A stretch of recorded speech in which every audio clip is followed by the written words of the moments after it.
In 1924, Franz Kafka, 41, lay in a wheelchair in the corridors of Prague's Charles University Hospital.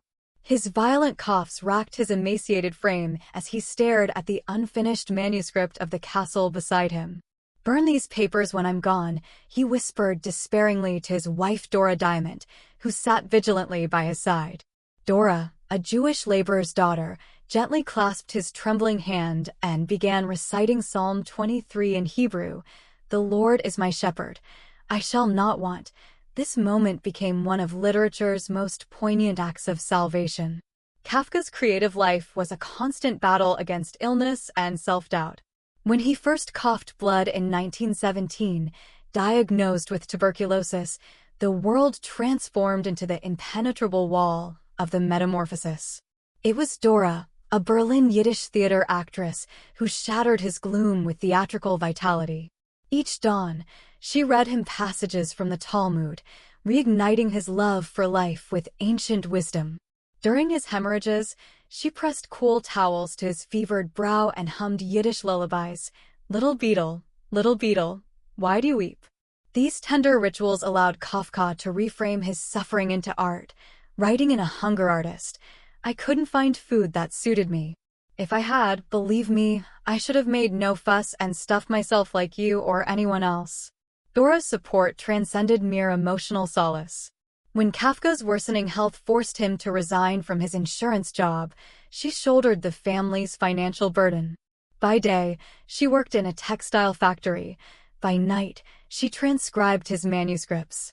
Noticing his shaky handwriting made his words illegible, she invented a dictation stenography system, using symbols to capture his spoken phrases, then translating them into neat script. This method accelerated the castle's progress by 30%, with Chapter 17's love triangle between land surveyor Kay and Frida penned at 3 a.m. after her night shift.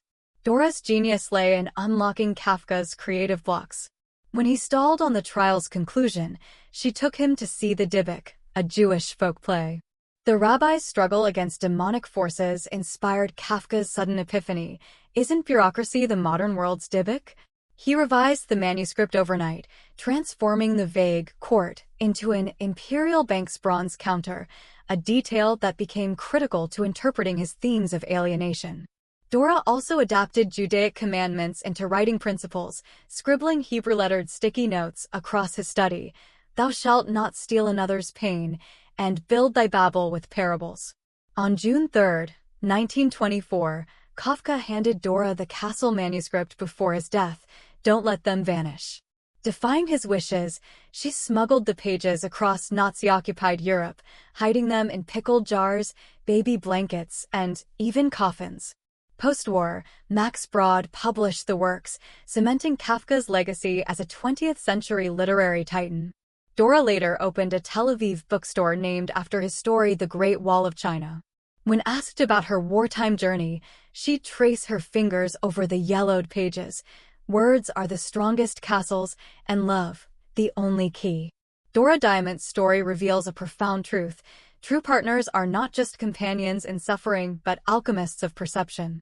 When the world confined Kafka to despair, Dora constructed a spiritual fortress using theater, faith, and everyday magic. Her support was not passive encouragement, but transformative alchemy, turning agony into art. She proved that in life's darkest hours, love is not merely comfort, it is the light that pierces the void.